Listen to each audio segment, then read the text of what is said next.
One of the most commonly used tools in retirement planning is the IRA, or the Roth IRA. It can be both an accumulation tool as well as a tool for the production of income.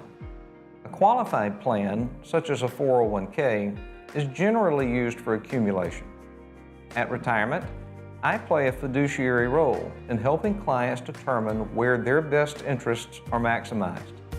Sometimes that involves rolling an accumulated balance over into an IRA from the 401k within which the value accumulated over the years leading to retirement. I want you to think of an IRA as a folder, such as this one. It, in and of itself, is not an investment. It is that which contains the investment. Think of the investment as being this piece of paper.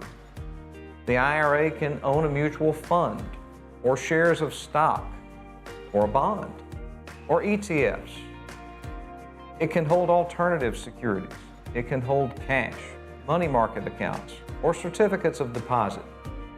The IRA can hold any number of investments, and it's my job to understand you as an investor, your objectives, needs of income, and other factors as we design the portfolio. Understand by this example that a fiduciary financial planner is agnostic when it comes to the products inside of your IRA. Each potential tool that we could employ with the design of your IRA has its own set of distinctive competencies. I will help in weighing the pros and cons of each investment, platform tools, and other factors so that we are left with a strategy that best meets your needs and objectives.